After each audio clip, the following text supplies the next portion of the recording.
Hello guys, this is the Gaming Revolution here and welcome back to an all new Infinite Warfare Zombies video, and today we're going to be doing a gameplay breakdown of the snippets of gameplay that we got for the gameplay trailer for DLC 1 for Infinite Warfare Zombies called RAVE in the Redwoods. Now I would have had this up on the day of this trailer releasing on Tuesday, but I was just gone for a few days, but I'm finally back. Daily content is going to be returning and I'm going to be having even more Black Ops 3 Zombies videos on the channel later on today as well, so stay tuned for them. Now before we get into this video, if we could smash 1,000 likes on today's video, that would be greatly appreciated. I've always had a ton of support on my gameplay breakdown, so if you do enjoy this video, a like and a subscription would be very much appreciated. But let's get into the gameplay breakdown. So first of all, coming directly from Infinity Ward, they released an official statement in regards to DLC 1. Now this DLC is going to be called Sabotage and will be available on January the 31st, which is a Tuesday in 2017, and it's going to feature Call of Duty Modern Warfare 2's Afghan remade, and it's also going to be featuring 3 other multiplayer maps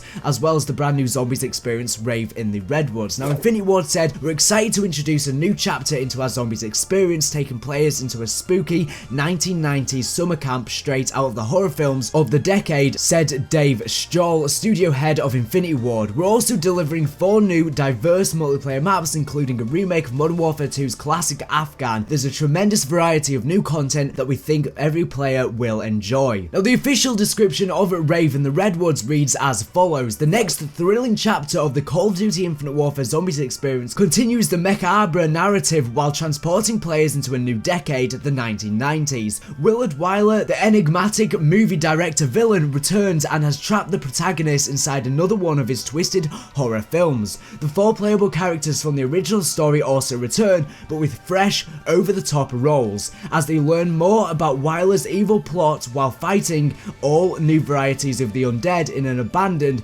lakeside summer camp where zombie ravers have taken over and turned the grounds into a techno-fueled illusion. RAVE in the Redwoods is a tense, spooky thrill ride with shocking twists, surprises, and a slew of new Easter eggs for players to discover." Now overall, from my first impressions of this map seems like it's definitely going to be a completely different take from the first map, Zombies in Spaceland, which had a very light-hearted, bright, colourful theme, and I think this map is obviously going to be taking a more dark, convoluted, eerie route, which I am definitely looking forward to because we've not really had a true scary map. Because honestly, Treyarch have kind of ditched that scary atmosphere. They had it a bit within Zetsubo no Shima, so it's nice to see that horror style returning, and I think this map could really be a classic map. Now unfortunately, the gameplay that we got was very short, and it only showed short little previews and stuff like that, so we didn't really get to see a good look at the map, but we got to see a ton of new melee weapons in action. Obviously we saw the axe within Zombies in Spaceland, and that's going to be returning on this map, but there's going to be a ton of other new melee weapons as well. There's going to be a baseball bat that's going to have nails in it. There's also going to be a golf club, and I think all of this is very cool indeed. Now the overall atmosphere of the map is pretty much identical to the map Fog, which was a DLC 1 multiplayer map within Call of Duty Ghost. This map is definitely inspired by the Call of Duty Ghost multiplayer map Fog. Now Fog obviously took a ton of inspirations from a ton of different horror films, one of them specifically taking inspiration from the Halloween franchise, specifically Michael Myers, and within the Call of Duty Ghost map there was obviously a ton of references to a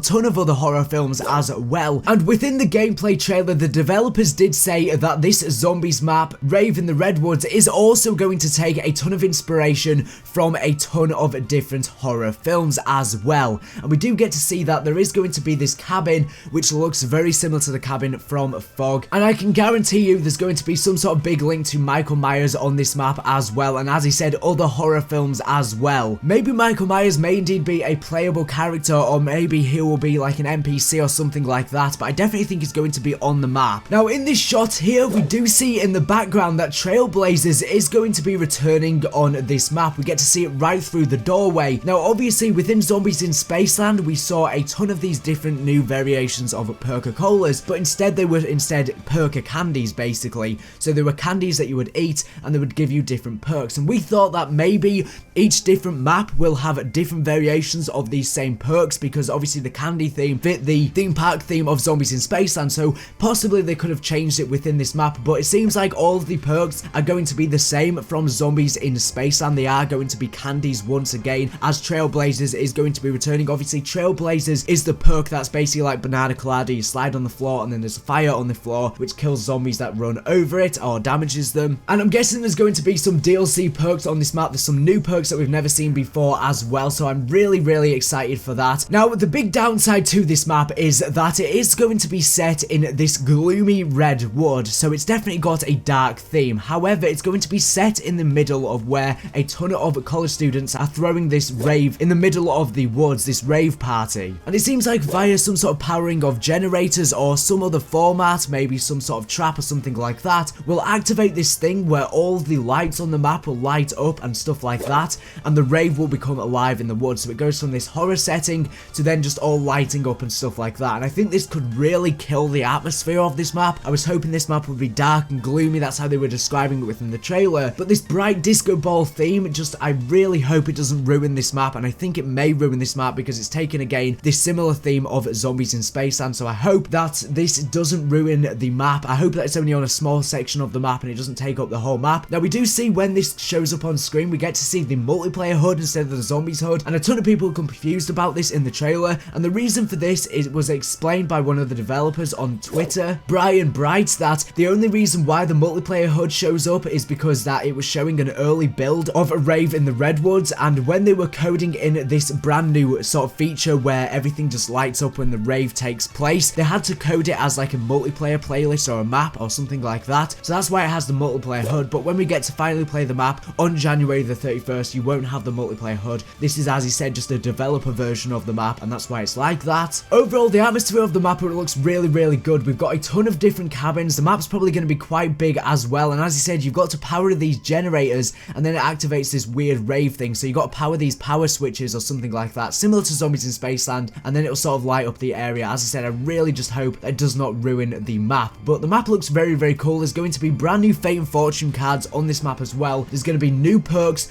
new weapons, and there's going to be a ton of epic weapon quests as well. I hope the Easter egg is going to be very good on this map. I hope it actually has an ending cutscene, because obviously Zombies in Spaceland didn't have an ending cutscene, and as he said, this map is going to be taking place in this very eerie setting, and we do know that in terms of the storyline for this map, basically, obviously they were sucked into the Willard Wyler film Zombies in Spaceland. They managed to escape that film, and now they're put into another film, which is in fact Rave in the Redwoods. And obviously our characters always take the persona of the era of which they're in, so on Zombies in Spaceland they took the era of the 80s, but now we're set in the 90s, so they're going to take a different persona, and a lot of people have been speculating that maybe the characters are going to take personas of, for example, werewolves, vampires, you know, the general stuff that you would expect with horror films, and maybe that's going to be the persona that they're going to take within this map, and it would take a different twist on the whole experience of the characters, because although they're going to be the same characters, they're going to have a different personality and a different persona due to the different setting, because they have to fit the theme of the Willard Wyler film. Overall, the map's atmosphere does look very good. There's tons of cabins, and I'm guessing there's going to be a lake in the center as well, just because that's the standard thing that they usually like to throw in these kinds of things. We also get to see another perk, which is indeed Quickies, which is going to be returning as well when we get to see this sort of portion of the map. And we do see that there's tons of sort of like bunkers and stuff like that, possibly some tree houses in the trees as well that we may be able to get into, or maybe they'll just be scenery. But I'm really loving the atmosphere of the map. I just hope that the rave does not interrupt that atmosphere. Overall, I think it's going to be a very fun map. I hope there's a ton of horror film references within this map, which undoubtedly there will be.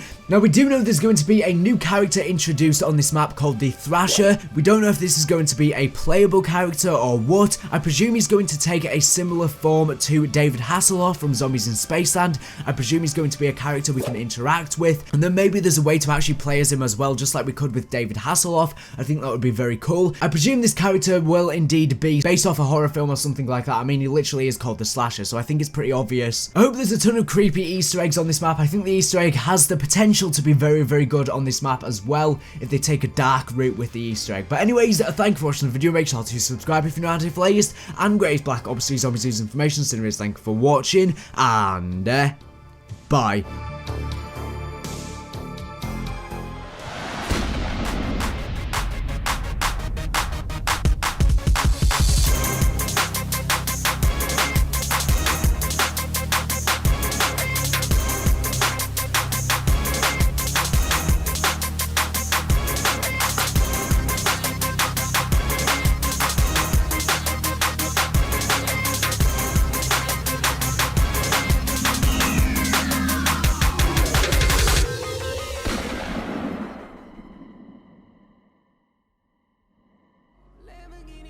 Are you guys interested in getting free COD points for 100% free supply drops and or liquid Davidium? Well, have I got news for you. There's going to be a link down in this video's description where you can download a 100% free app. Upon downloading this app, you can then install apps via this app as well as sharing the app with your friends to build up a ton of points which can then be used to get 100% free Xbox One, PS4 as well as Steam cards which can then be used to get 100% free COD points and or DLC. Hopefully this helps.